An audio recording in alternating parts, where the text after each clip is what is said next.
Mike's Daily Podcast. Episode 2206, 2207. It's Mike's Daily Podcast. What a day. It was a pretty good day. Then all of a sudden things started to fray. It turned into a disarray. And then there was all the stuff I had to do. After that, it's true, we have things in life that surprise us. It's not anything that we can do ahead of time to prepare. It just happens. Mike's Daily Podcast. It's like surprise. And then there we go.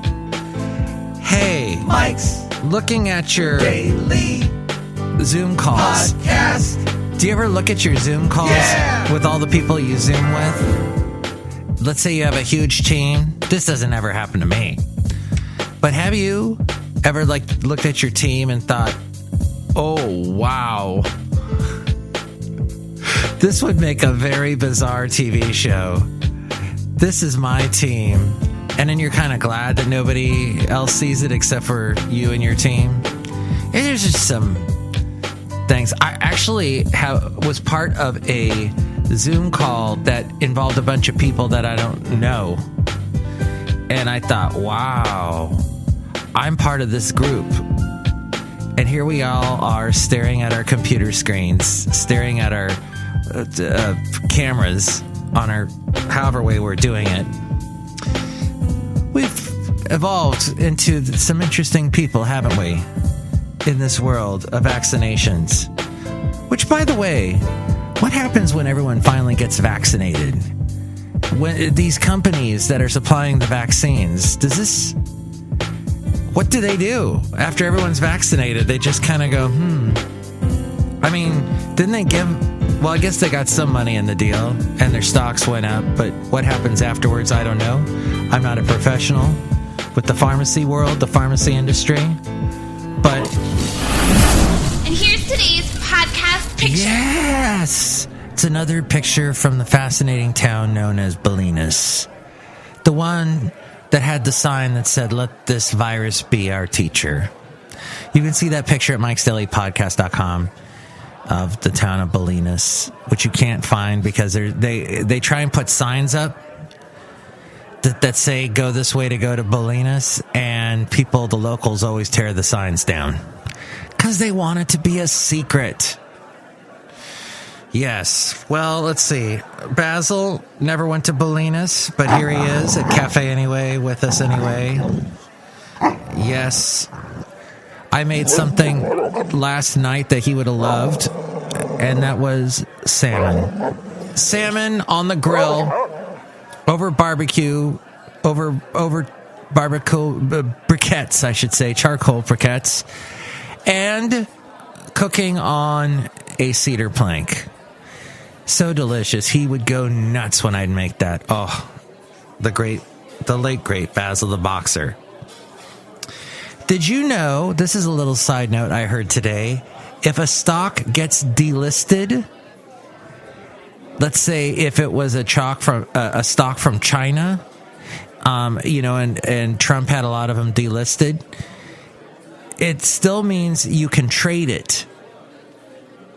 I didn't know that. I thought once it was delisted, you're out of luck. Well, no. Apparently you can still trade it. You just have to talk to your stockholder custodian type person, and they can let you know. And you also heard in the world of business that Fries closed. Fries was all over California. I don't know if I've seen it in other states, but it was this big electronics store. And here in California, they would give them different themes. Like the one in Fremont had this Tesla. No, not the car company, but Nikola Tesla's. Like you were inside of his big factory. And they had one of those Tesla coils, and it was supposed to be based around him. And then I know there's ones that had sort of a pyramid theme, like you were inside of a pyramid. There were all kinds of ones. Well, it's gone. The only thing I bought at a Fry's was a printer that to this day I cannot make it work. I have tried everything, read the instructions backwards and forwards. No clue. So, don't know exactly if that was the best investment I ever made, the best purchase I ever made at a Fry's. Also, oh wait, I did buy one other thing, because I got a gift certificate one year. Somebody gave me a $10 gift certificate, so I spent like $8 of it on lunch, because they had little cafes in the middle of the Fry's. And then I think I bought a bag of hickory chips, yes, for the barbecue, at an electronics store. But that's what Fry's was known for. They had some weird, out of the ordinary, out of place type things that you wouldn't expect. Oh, and all the DVDs. And they sold all their CDs and DVDs the prices were way too high. I don't think I ever bought a CD or a DVD there. As I look in cafe anyway, because I have my wall of 2,000 CDs here, let's grab one right now, shall we? Because I'm just in a mood today. Berlin, Pleasure Victim. Oh, that's a Masquerade is on there. The one SEX is on here. Actually, it's on twice. They had two different versions. Oh, the extended version is on here. The Metro, riding on the Metro. Thank you, Terry Nunn. A couple years later, they would do No More Words. And then they would do Take My Breath Away.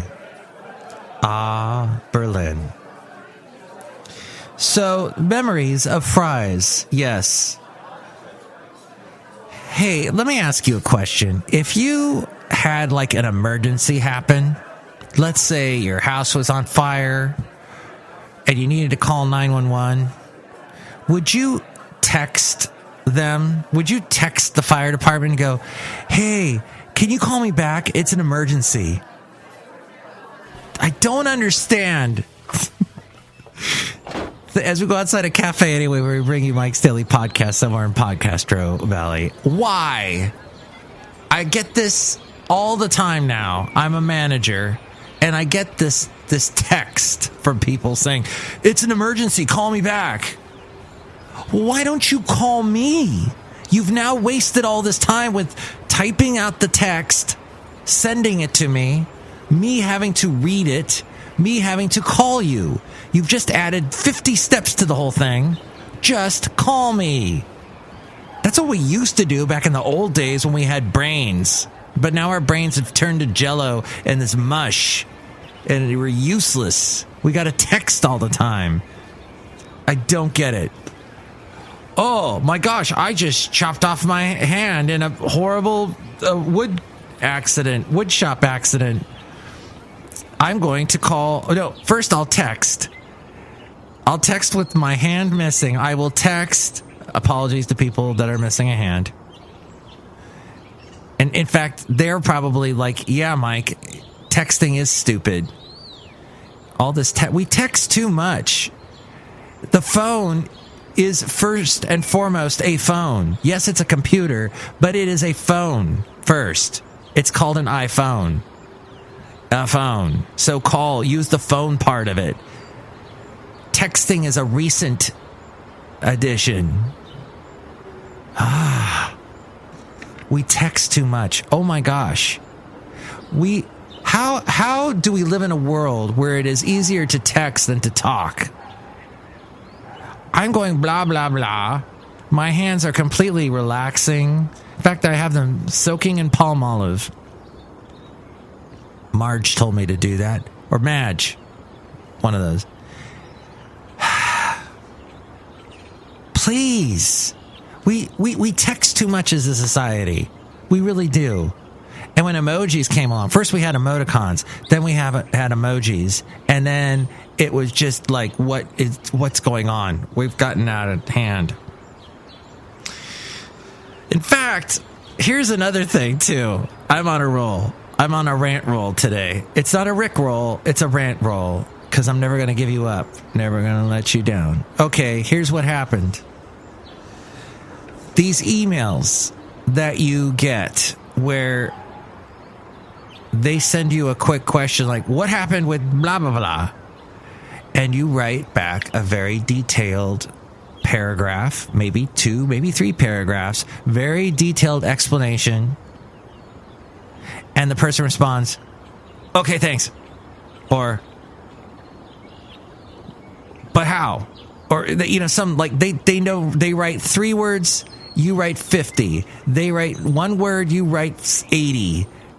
So I think I'm, from now on, going to just respond to emails by pounding my fists into the keyboard and see what happens. Because that's what everybody else is doing. Okay. So that's all I had to say about communication in today's world. Just that, and, well, I mean, things go wrong. Things blow up. Things don't always go according to plan. And you can either brush it off and go, oh, well, let's move forward. Let's learn from this. Or you can talk my ear off for 2 hours. I don't know. It's up to you. But I guess that's the world we live in. And today, by the way, is this week is National Engineers Week. So let's hear it for people that fix things for us and get paid more than us because they fix things for us. Oh, wait, they don't. They should. They usually do. Or I should be paid more because I'm sometimes an engineer and have to troubleshoot. I mean, there's troubleshooting and then there's actual engineering, where stuff actually requires you to know a little bit more. Let me just put it this way. I've never soldered anything in my life. And if I did, I would demand more money. Because that is a skill that engineers have. And I am not an engineer, and so I make what I make. And you would laugh, but that's okay. We're all laughing in this thing called a podcast. Outside a cafe anyway, somewhere in Podcastro Valley. The last place on earth. Look who's here. Oh my God, there's a Chely Shoehart gift shop service there. I don't make any money either. Well, you own the gift shop at cafe anyway, so... Mike Matthews, have you noticed we're like in a coronavirus epidemic? And people don't go out anymore, and Fries just closed. Mike Matthews? Yes, Fries did close. Brick and mortar, that's bad for brick and mortar. It's also bad for Rick and Morty. But, yes, Chely, you should become an engineer too. Look who else is here. Oh, Mike, this is Floyd the Floorman. And this is John Deere, the engineer. Mike, I'm actually an engineer, and thank you for remembering us here during National Engineering Week. Texting's stupid, huh? Absolutely. Next show, it's going to be the wonderful Benita, the Disgruntled Fiddle Player, and the Brewmaster. Oh, I should have gotten into this little topic about travel. Remember when we used to travel all the time? There was someone that I know that actually, I'm just glancing at this magazine article that says, remember traveling when the only thing you might catch was perhaps too much sun and the mask you had was for snorkeling? Well put. As travel faded to memories in 2020, oh, this is a Costco thing. We asked Costco members to share their favorite Costco travel tips. Or trips from the past. Okay. Well, yes. Now I know somebody, he leans very right-wing, still travels all the time, has been traveling constantly, has taken the opportunity during the coronavirus to travel more. Because not as many people on planes, even though the flying experience is awful. And he even told me it's like you get on the plane and there's a bunch of Nazis yelling at you, telling you, put on a mask, put on 2 masks. You can't touch that. Can't touch this, etc. But he travels and he's wondering why don't you travel, Mike? Come on. You don't actually believe there's a thing called the coronavirus, do you? Huh? Yeah, it's a chance I'm not going to take. 2 years ago, writes this Costco person, my husband Dennis and I took our granddaughter Maddie on a Mediterranean cruise. Remember cruises? That was a thing. She met so many friends from all over the world, and just watching her was so great. One of our favorites was our Viking River cruise through China. Next summer, we have another Costco trip on a different European adventure cruise with our 2 grandsons. That all depends if there's a vaccine by then. Well, there is a vaccine by then. Person in the past that is talking out of an old Costco magazine that I probably should have thrown away. Anyway, cafe anyway, so hopefully we'll be traveling soon. Enjoy your day. If you'd like to chime in about anything I covered, please give me a call at 336-MM Daily. 3 + 3 = 6. MM is in Mike Matthews. Daily isn't what this podcast is. And, you know, maybe you have a suggestion for me, because as you can tell, I'm a little heated. Maybe I should change my career path. Maybe I should change my life. Maybe I should start wearing a toupee or start growing a beard. No, I am already doing that, but it's a gray beard. Maybe I should start dyeing my beard. So many questions, so many thoughts, whispering voices, if and why, what, and all that should consider. But you can tell me what you're considering in this world. 336-MM Daily. 3 + 3 = 6. MM is in Mike Matthews Daily, as in what this podcast has been now for a couple of days. Thanks for listening. Mike's Daily Podcast is written and produced and performed by Mike Matthews. His podcast is super easy to find. Download or listen to his show and read his blog at MikesDailyPodcast.com. Email Mike now at MikesDailyPodcast@gmail.com. See you tomorrow. Bye!